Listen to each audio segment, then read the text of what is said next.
Listening Fanfiction presents The Family You Choose by Tunafish Chris, based on the cartoon series Avatar: The Last Airbender, narrated for you by Sierra Feast.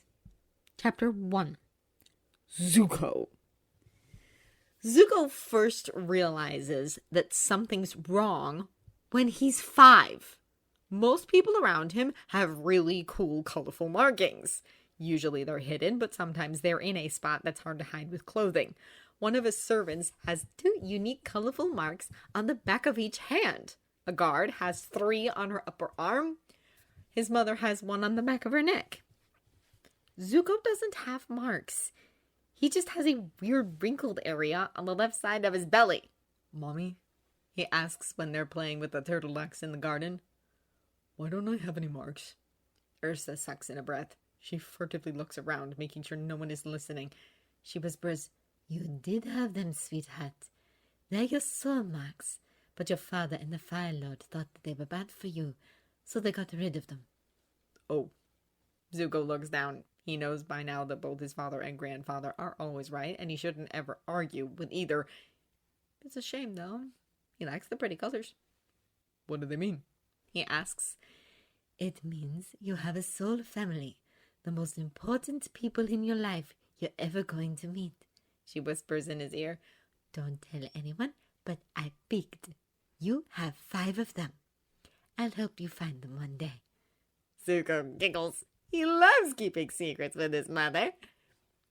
He first meets one of his soulmates a couple weeks after that. He's climbing a tree in one of the gardens, even though his mother told him he shouldn't, and he slips and falls, hitting the ground hard. He starts crying because, ow! A servant runs toward him. And then the strangest thing happens. He feels a hand. It's not visible, and when he tries to touch it, he doesn't connect with anything. But it's definitely a hand, as cool as snow from a mountaintop. It gently touches his cheek, and it startles Zuko so much he stops crying and sits upright. The hand stays, soothing his tears. "What's all this racket?" Ozai demands, coming into the garden. The servant, who has just finished looking over Zuko, gives a deep bow. The cool hand has now evolved into a protective hug, kind of like what his mother does with him. "I fell," Zuko mumbles. "Did he break anything?" he asks the servant. "No, my prince," she answers. "He's just bruised up." "Then stop whining," Ozai orders, "and go change into something presentable. We're having dinner with your grandfather tonight." Zuko hurries to obey. The ghost hand disappears. He asks his mother about it, and she smiles. "That's one of your soulmates," she says. "Whenever you need help or support, they'll always be there for you, at least until you meet them in person and forge the bond."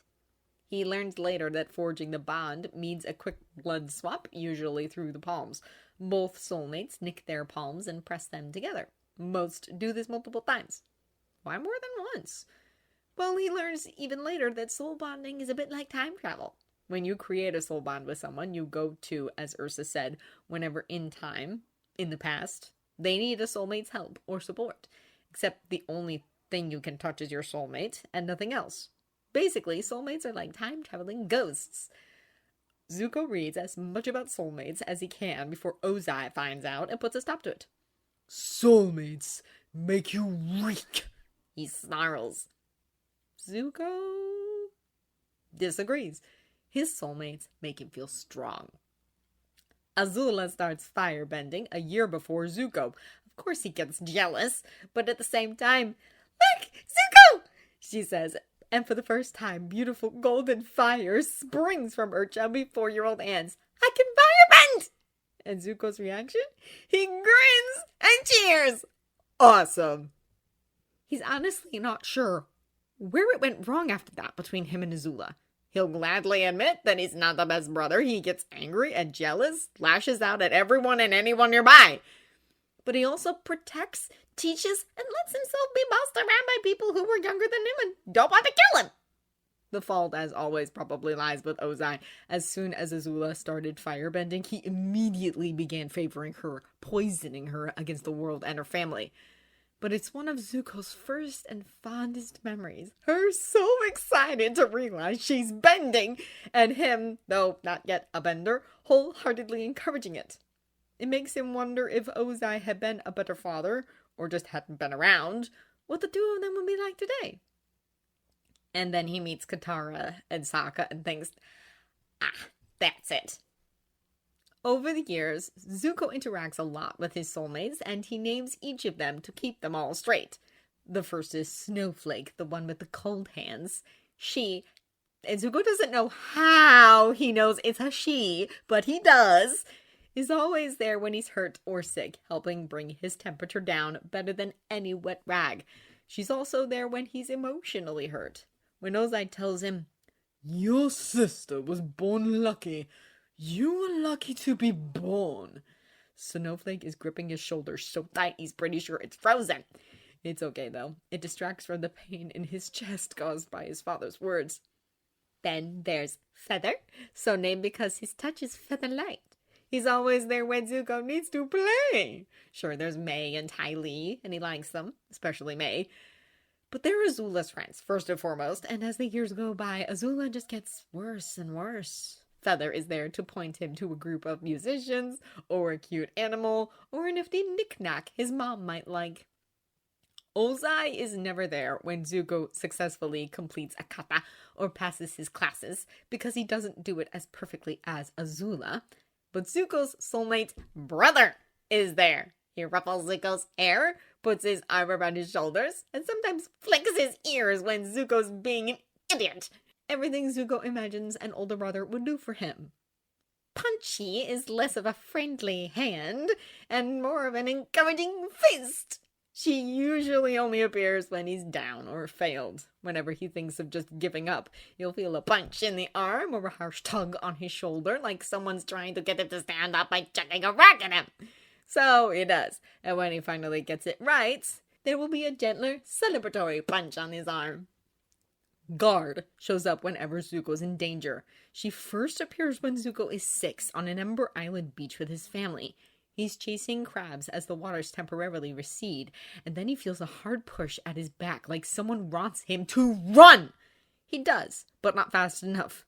The massive wave brings him to the ground and almost sweeps him away. He spends a good chunk of the day coughing up seawater after that, but at least he didn't drown. Between the 5 of them, hardly a day goes by where Zuko doesn't interact with at least one soulmate. Ursa gives a sad smile when she hears this and tries to encourage him to make physical friends in the present. But there's not a whole lot of opportunity from a homeschooled boy who's really out of the palace.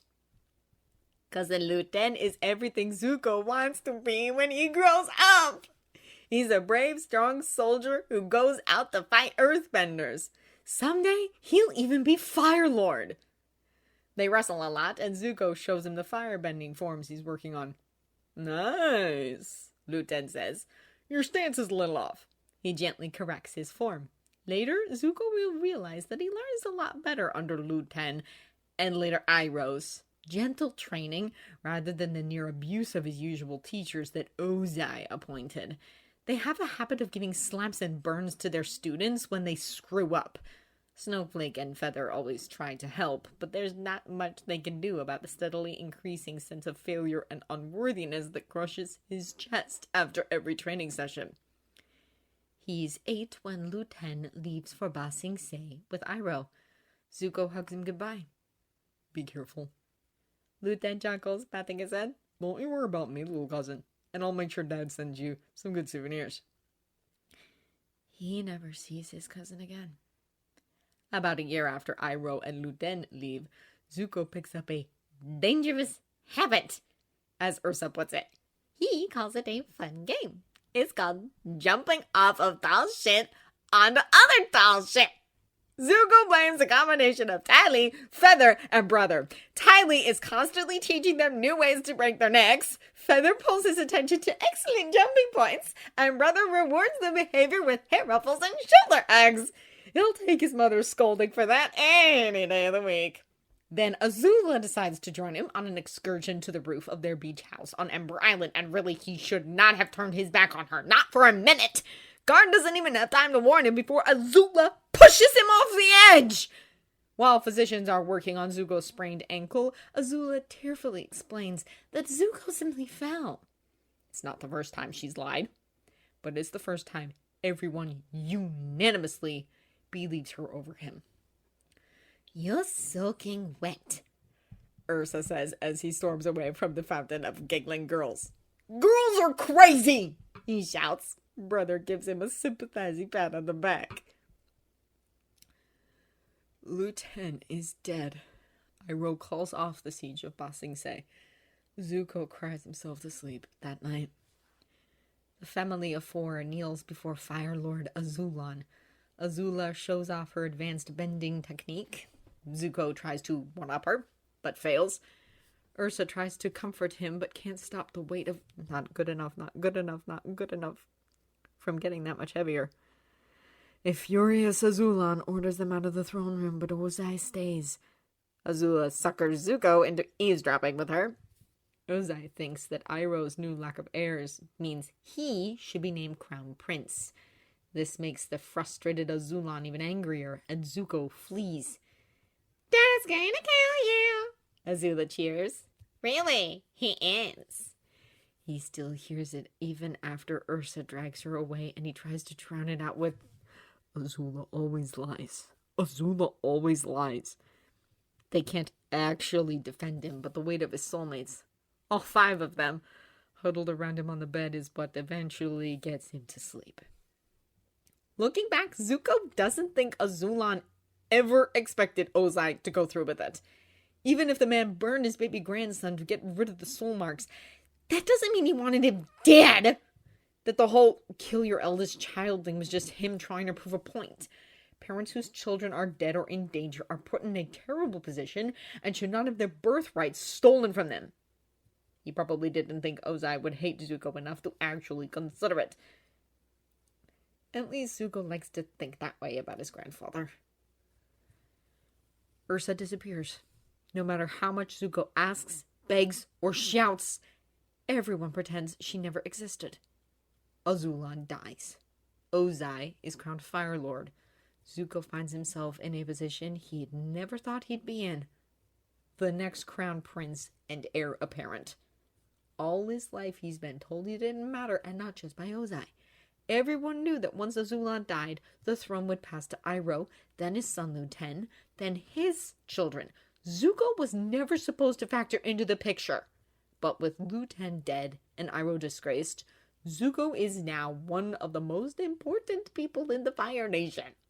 And yet Ozai still looks at him with nothing but disappointment. He says as he watches Zuko finish his latest forms. They're in the courtyard, the sages that have been teaching Zuko watching from the other end of the room. "Perhaps if we're ever at war with Turtle-locks, you'd make a worthy ruler," Zuko winces. Snowflake's cool touch at his shoulder does little to help. Why can't he stop failing? Why can't he be better? "That's enough of that, brother." Both of them jump and see Iroh come into the courtyard. "Iroh?" Ozai asks, bewildered. "You disappeared. They said you went mad." "Just traveling," Iroh says with a smile. He bows before his brother. "The crown suits you, Fire Lord. Thank you for convincing our father to give it to you. I don't think it'd look nearly as good on me." Even Zuko knows a backhanded compliment when he hears one and has to bite his tongue. "Why are you here?" Ozai asks. Iroh pulls out of his bow. "I've spent the last year traveling the world. I'd say I'm ready to retire, but I believe your war council still has a seat with my name on it." Ozai studies him. "I suppose we could use your advice, since you've grown too lazy for the field." Iroh laughs. "More like too old." He finally turns to his nephew, and his face brightens. "Ah, Prince Zuko. You've grown so much. You're taller than I am, and certainly more handsome. Let me see you." Zuko lets himself to be hugged, then examined by his uncle. He has no idea how to react. Iroh has never been cruel to him, certainly not to the extent that Ozai or Zulon were, but he's never been very present in his life either. Most of the time, he was out on the field leading the troops. When he was home, he was busy with war meetings, boasting to courtiers, and spending time with his own son. He was also a lot trimmer than he is now. This new Iroh, the one who smiles warmly and easily, despite having so recently lost a child, who manages to be polite and insulting, and who specifically turns his back on Ozai to give his full attention to Zuko. This Iroh is new. I was watching your fall, Iroh says. You're not bad, but there is always room for improvement, and you're not going to get it with these sages. I'll take over the rest of your training. Zuko blinks. Snowflake squeezes his shoulder gently, which means she's not mad. This is a good thing? Well, he is the Dragon of the West, he reminds himself. The head sage sputters, walking up to them and Ozai. This is outrageous! It's tradition for the fire sages to tend to your family. But not mandatory, Iroh says. My nephew deserves the best training he can get. He's getting that with us, the sage says. Iroh raises an eyebrow. Is he? Should you and I step into the ring, I'd like to see which of us has the better claim to master. Snowflake has moved, now leaning on Zuko, propping her elbow on his shoulder by the feel of it. She's enjoying this. So is he. Unfortunately, the sage is smart enough to know that he'll never win a fight against General Iroh. He gives up the right to train the prince. Zuko is initially cautious during the first few lessons with Iroh. Every time he makes a mistake, even a minor one, he expects to get a burn, or a smack, or at least some yelling. Is what crappy students deserve, right? It never comes. Iroh never raises a hand to him and never raises his voice. The worst he does is give him a firm scolding, and that's only when he's doing something dangerous or not getting the fundamentals through his thick skull. It's nice. His lessons progress much better under Iroh's direction, and not just firebending.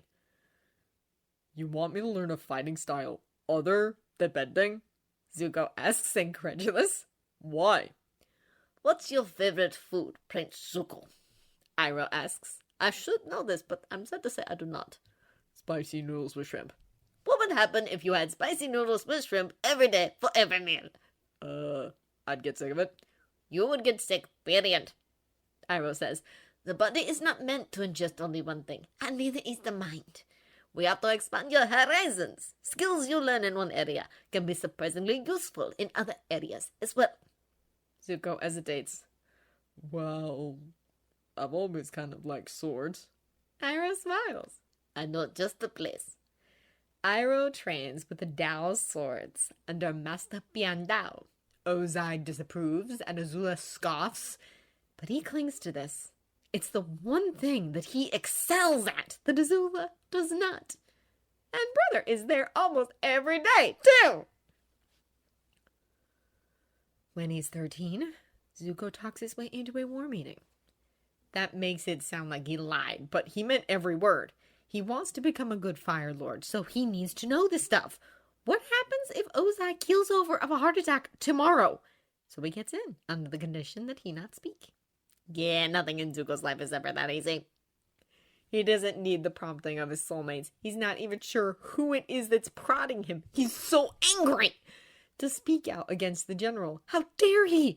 How could the Fire Nation call themselves people of honor when they're shamelessly sacrificing the lives of its people as fresh meat? This is not a popular opinion. Ozai growls that Zuko is being extremely disrespectful, dishonorable even, and the only way to settle this is with an Agni Kai. Fire Lord, Ozai says sharply. He's a child. He's the crown prince, and he shouldn't even be here. The duel will happen tomorrow. Zuko looks at the general and tells him he's not afraid. Zuko is confident, even though he knows that's a solid chance. He will not win this. He refuses to let such a horrible order, a horrible person, go unchallenged. So he gets in the ring with his vest and kneels with his back to his opponent. Punchy gives him a good luck punch in the arm that makes him smile just a little. He stands and turns around. It's not the general. Right before Ozai burns him, Zuko feels all of his soulmates act. Guard is trying to pull him back, trying to get him to move.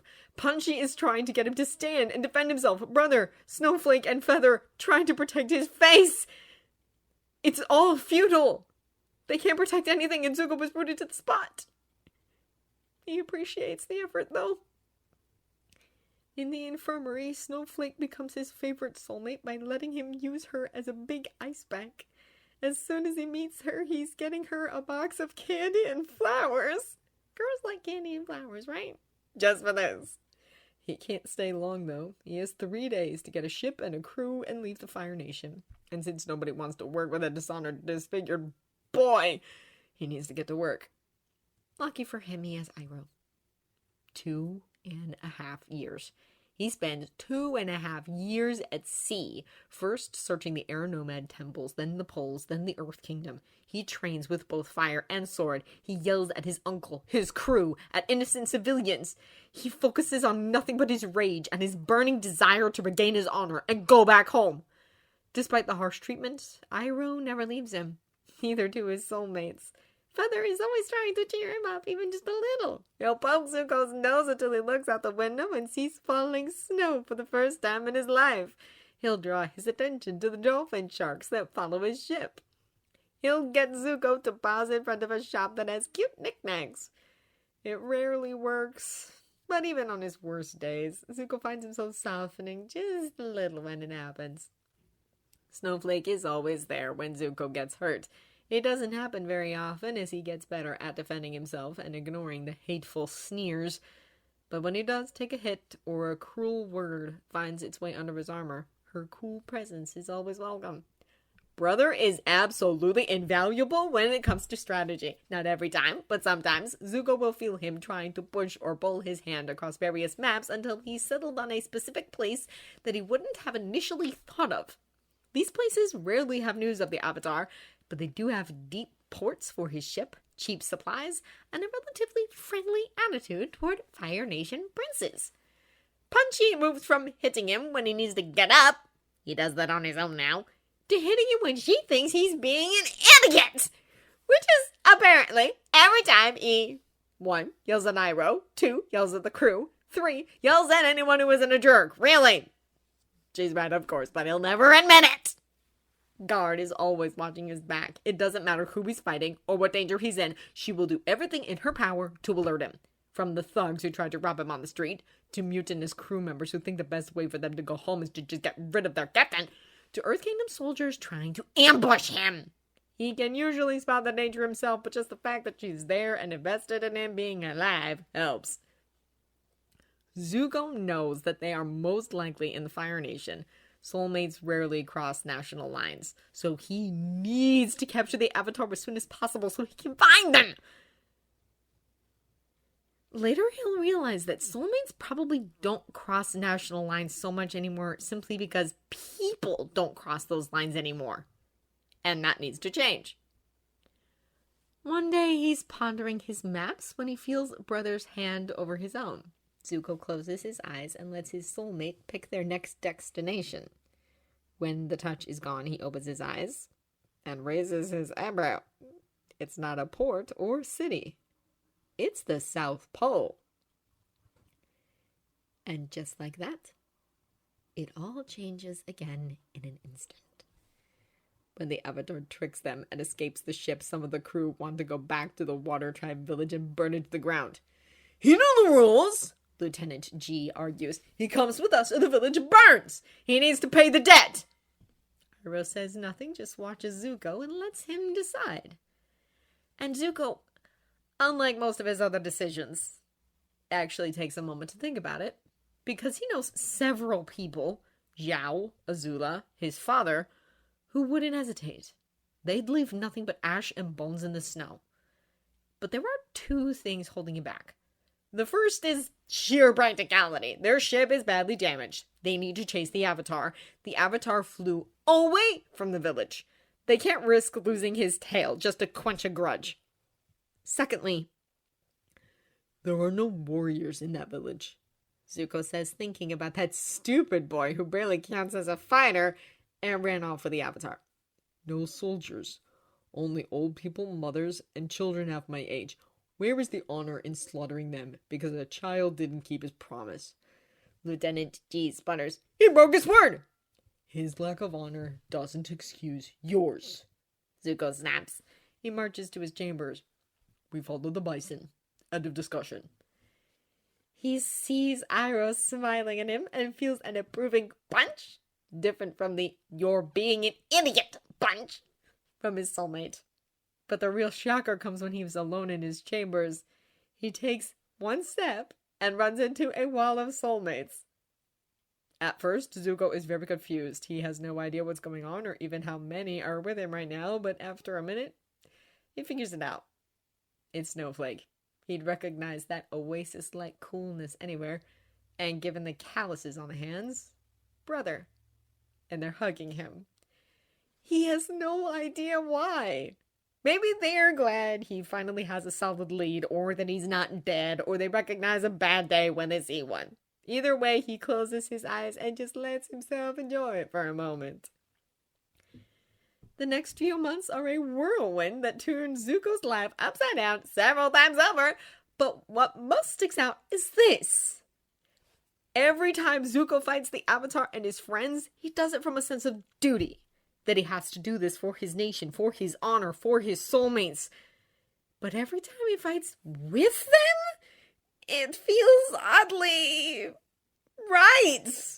When the Avatar asks if they could be friends after the blue spirit breaks him out of Zhao's fort, a not insignificant part of Zuko wants to say yes.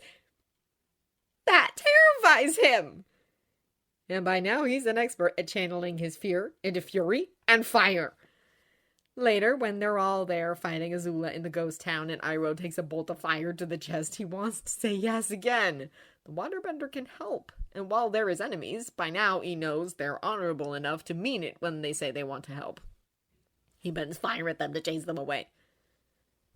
Ba Sing Se happens, and Zuko is more confused than anything else. Iroh tells him that it's time for Zuko to choose his own destiny, to do good in the world. Azula tells him that he can help her topple an empire and regain everything he's been striving so hard for. His honor, his father's love, his soulmates.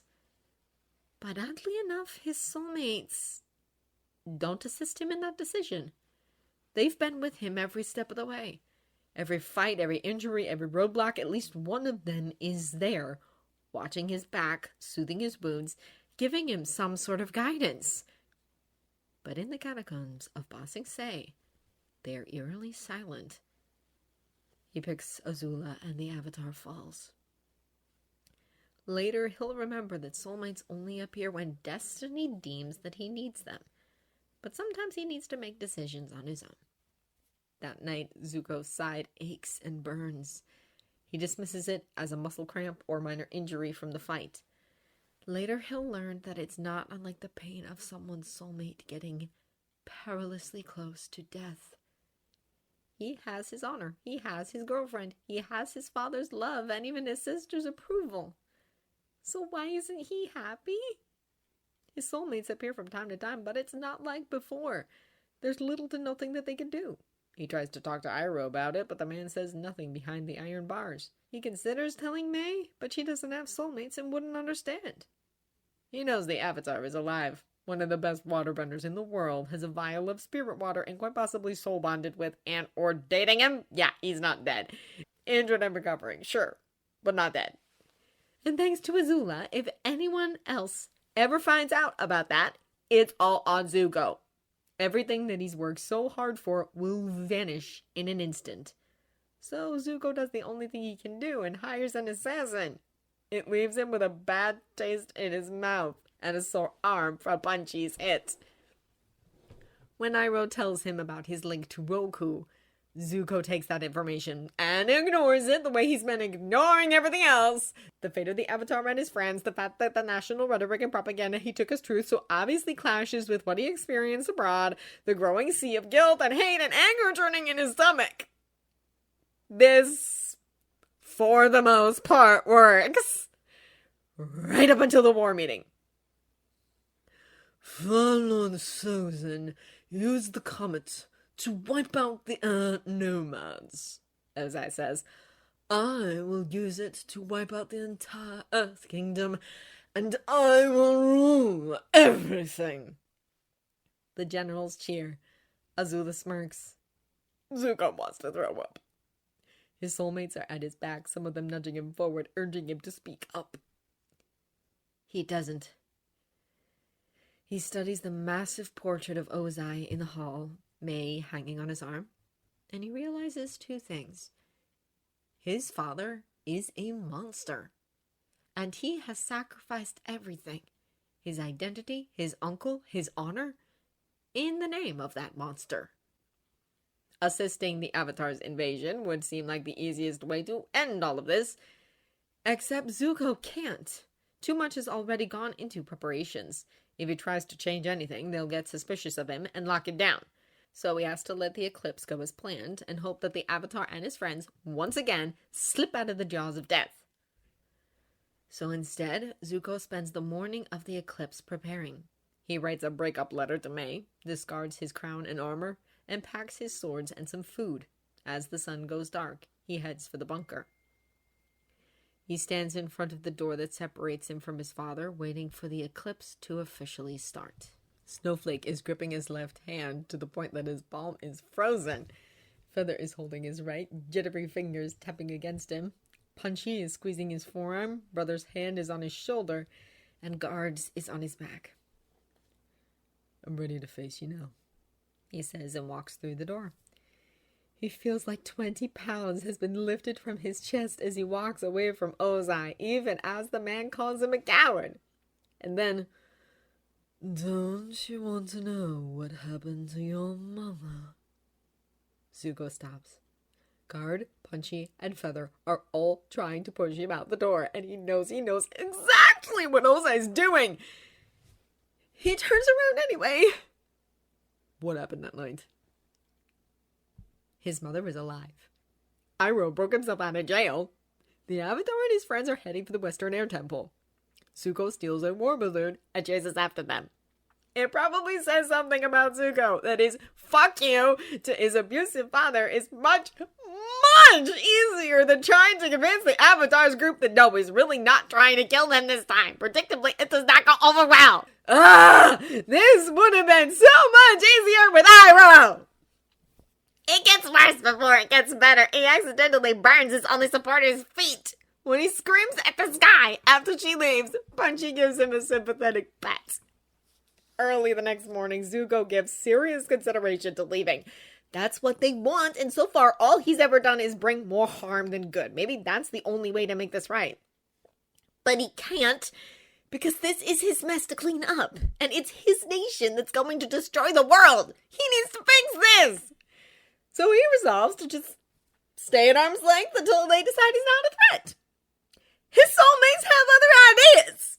Punchy's the first to start prodding him. Then Brother, Snowflake, and finally Feather, all urging him to get up.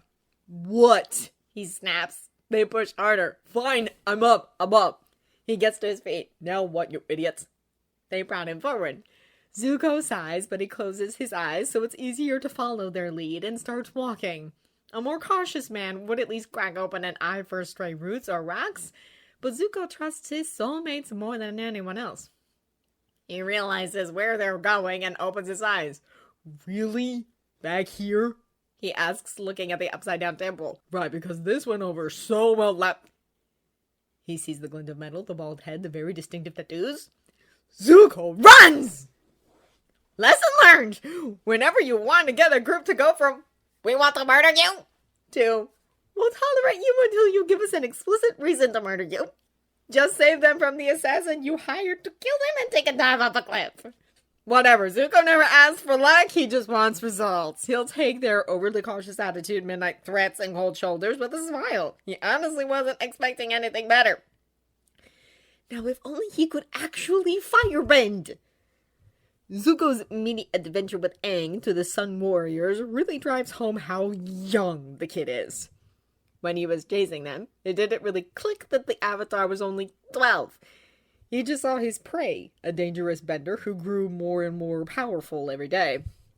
Now, after only a day of actually hanging out with Aang, the fact that this is just an overly optimistic, unusually wise, actually terrified child smacks Zuko in the face. He's extremely timid around fire, he's wary about the traps, and he's even more scared of Zuko's father than Zuko was at his age.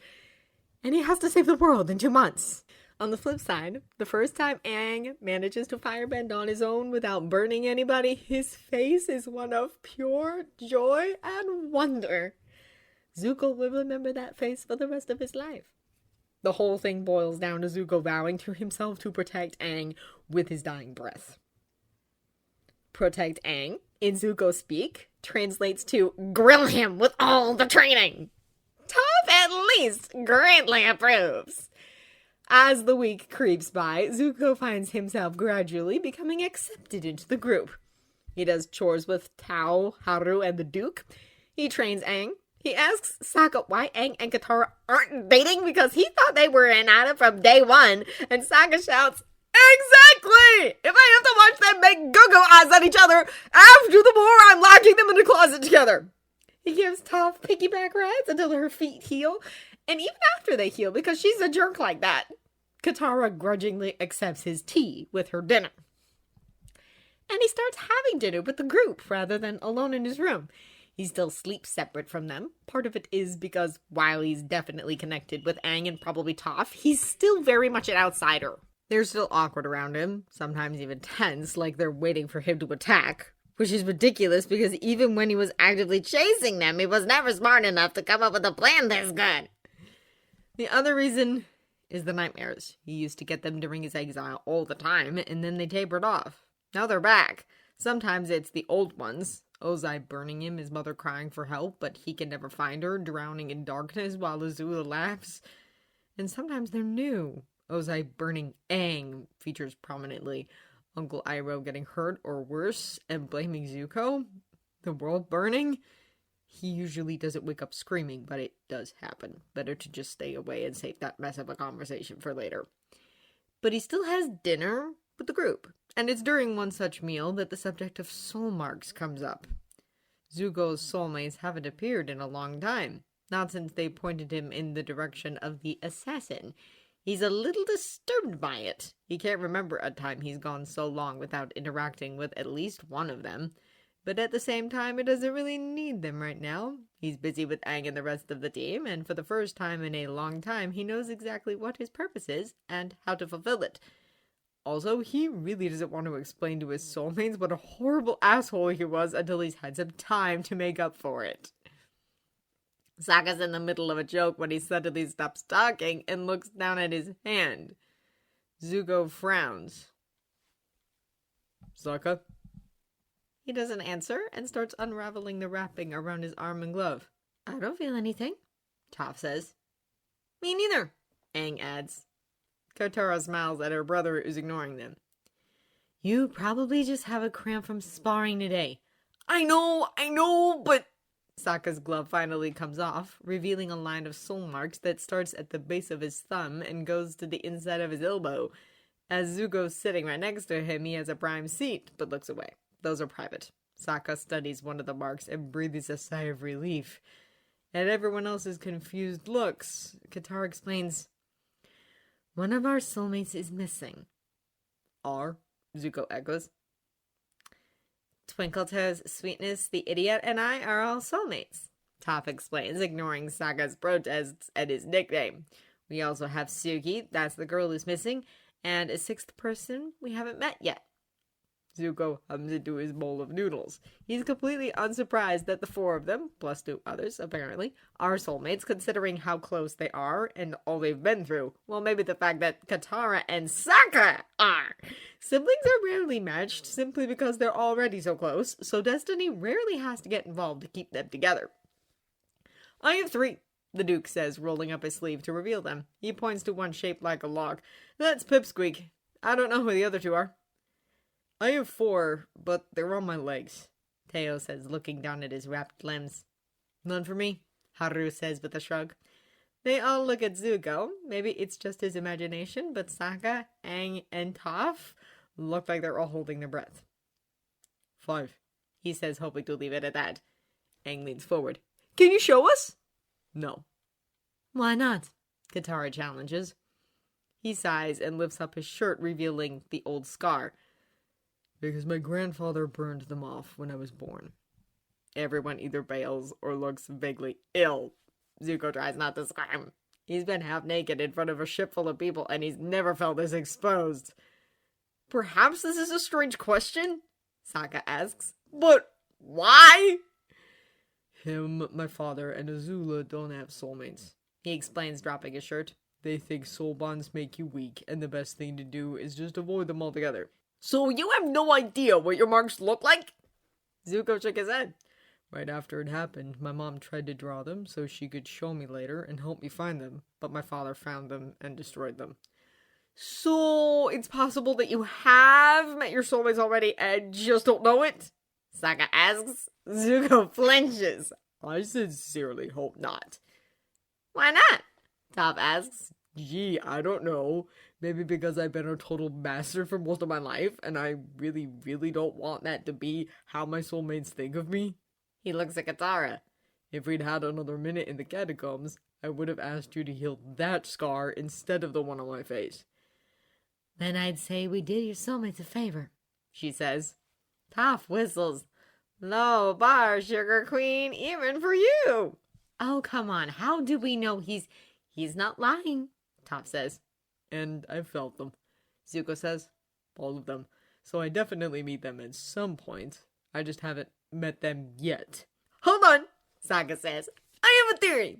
Zuko, look at these. Since he's explicitly being asked, Zuko looks. At the base of Sokka's thumb is a golden fan. Down his arm is a blue water tribe-like symbol that probably matches the design of Katara's necklace. A blue arrow, like what's on Aang's head. A cloudy eye that looks like Toph's. And a golden fire symbol. Mine's a boomerang. They have it, Sokka says, waving his hand at his other soulmates. Now this one here, he points to the fire symbol, looks an awful lot like the Fire Nation insignia, right? Yeah, except the color's off, Zuko says. Does the fact that it's gold mean anything to you? Zuko shrugs. That is the color of the crown, but it could also mean that your sixth is a jeweler or gold thief or any number of things. Well, here's the other thing, Sokka says. We know this guy's a firebender. The heat that his spirit gives off is like a fire pit. Pretty handy when you live at the South Pole. Zuko narrows his eyes and warns. Stop it. I'm just saying. You know, Fate, so far, every one of our soulmates is helping to end the war, which is what you're doing. You admitted it yourself, that the color matches the royal crown, and you are a prince. And in our line of work, coincidences aren't exactly a thing. I am not your soulmate, he says, praying that it's true. Everything that he'd done to them and put them through was horrible enough when inflicted on random people. But if they're his soulmates, he might as well just jump off a cliff right now. Well, there's really only one way to find out, Teo says. I'll do it! Aang cheers, airbending over the fire, so he's sitting cross-legged in front of Zuko. Sokka, do you have a knife? Guys, come on. Zuko tries. Look, if it's nothing, it's nothing, Sokka says. You'll still be our teammate? We just want to make sure. Zuko sighs and watches Aang prick the middle of his palm with the knife Sokka produces. So what exactly can I expect here? Well, if we're soulmates, there will be a light as soon as we touch blood, and then our spirits will get sent back, Aang explains. For our bodies, this takes only about 3 seconds. But in our minds, we'll be going through every moment and event that we are needed either to intervene in, or in some cases, just sometimes the universe thinks we need to see. It's kind of random sometimes, honestly, but it's really cool. Great, Zuko says weakly. Sokka takes the knife from Aang and wipes it on his pants, then hands it to Zuko.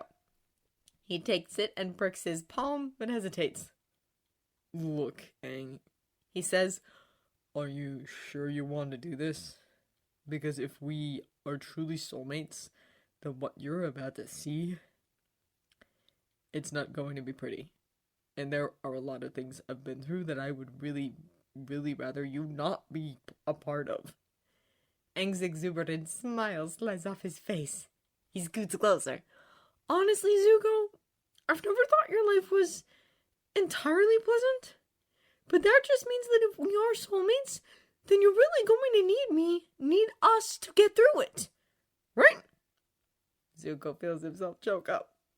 He swallows it down. Right, he mumbles. He takes a deep breath. Please don't be my soulmate. Please don't be my soulmate. All right, here goes. He holds out his hand. Aang takes it in a firm handshake, and